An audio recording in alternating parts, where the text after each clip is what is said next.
మహాదేవ శ్రీమాత్రే నమః. Welcome to our channel Big TV. Ashadha మాసంలో వాస్తవానికి అసలు ఆషాఢ మాసం ఏమిటి అంటే, ఆషాఢ మాసంలో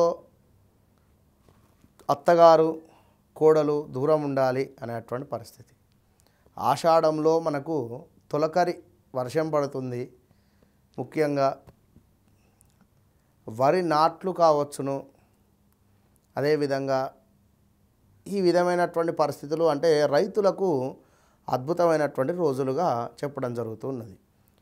అదేవిధంగా ఆషాఢ మాసంలో భార్యాభర్తలు ఒక దగ్గర ఉండకూడదు.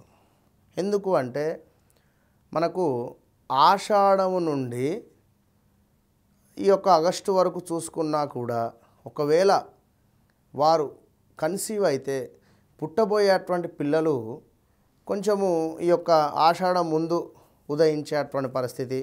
మరి ఇప్పుడంతా కూడా మనకు ఈ ఆషాఢ మాసంలో కొంత రకరకాలైనటువంటి వ్యాధులు సోకేటువంటి పరిస్థితి ఉంటుంది. అందుకని చెప్పి ఆషాఢ మాసంలో అమ్మవారు శాకాంబరి రూపకంగా కూడా వెలిసింది. వాస్తవానికి కూడా కరువు కాటకాలతో ఎంతో ఇబ్బందికరంగా ఉండేటువంటి పరిస్థితులలో దేవతామూర్తులే వారికి ఎంతో కరువు వచ్చినటువంటి సందర్భంలో అందరూ కూడా కలిసి ఆ యొక్క బ్రహ్మను వేడుకోగా అప్పుడు శాకాంబరి రూపకంగా అమ్మవారును ఉద్భవించేటువంటి విధంగా చేసి ఆ రోజు అమ్మవారి యొక్క శాకాంబరి అమ్మవారి యొక్క ఉద్భవం జరుగుతుంది. అదేవిధంగా కొంతమంది ప్రజలు రోగ వ్యాధులతో బాధపడుతూ ఉండగా మరి ఆ వ్యాధుల నుండి కూడా అరికట్టడానికి కూడా అదేవిధంగా మనకు ఆగస్టులోనే హోలీ పండుగ కూడా వస్తుంది. ఇది కూడా చూడండి, హోలీ పండుగ రోజు చక్కగా కూడా ఇప్పుడు అంత ఏంది మనకు ఈ యొక్క రంగురంగులు కెమికల్తో హోలీ చేసుకుంటున్నారు. కానీ ఆ కాలంలో అట్లా లేదు.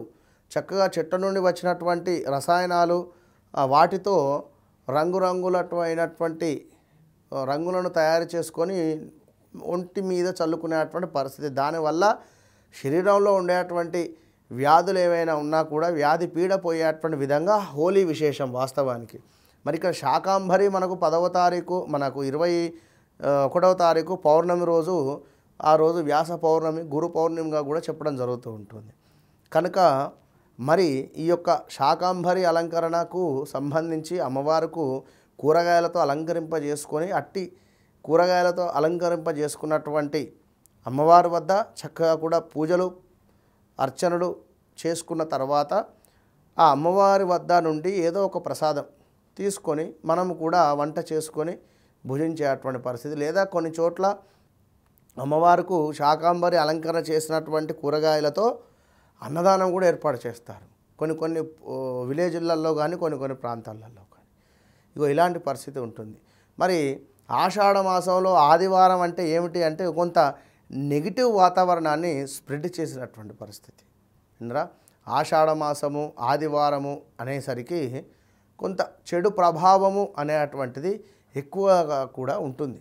కనుక ఆషాఢ మాసంలో ఈ యొక్క మనకు ఆదివారం రోజులలో పిల్లలను బయట సాయంకాలం సమయంలో పిల్లలను బయట తిప్పేటువంటి పరిస్థితులు కానీ లేదా ఇంకా చెడు ప్రభావము ఉండేటువంటి పరిస్థితులు ఉంటాయి అనేటువంటి విషయాన్ని గమనించుకోండి. నెగిటివ్ ఎక్కువగా కూడా స్ప్రెడ్ అవుతుంది. కనుక ఆషాఢ మాసంలో ఆదివారానికి ఆ విధమైనటువంటి విశేషంగా కూడా ఉంటుంది. కనుక తప్పకుండా కూడా ఈ యొక్క ఆషాఢ మాసంలో మనకు వచ్చేటువంటి 21వ తారీఖు పౌర్ణమి రోజు శాకాంబరి అంటే వ్యాస పౌర్ణమి చక్కగా ఎక్కడైనా అమ్మవార్లకు శాకాంబరి అలంకరణ జరిగితే అక్కడ మీ వంతు సహాయం చేయండి. విన్నారా, అద్భుతమైనటువంటి ఫలితం ఉంటుంది. ఇంకా అసలు ఈ యొక్క ఆషాఢ మాసం అంటేనే అమ్మవారికి ఎంతో ప్రీతి. ఎక్కడ చూసినా కూడా బోనాలు.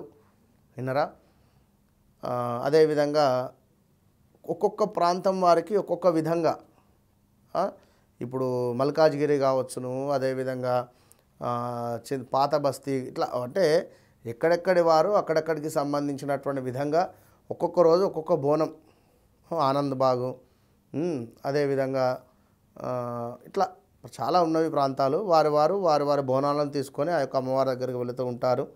కనుక ఆదివారము ఇంకా కొందరు నెగిటివ్ అనుకుంటారు, మరికొందరేమో అమ్మవారికి ఎంతో ప్రీతి. వాస్తవానికి ఆషాఢములో అమ్మవారికి బోనం ఎక్కియడము అమ్మవారికి ఎంతో ప్రీతి.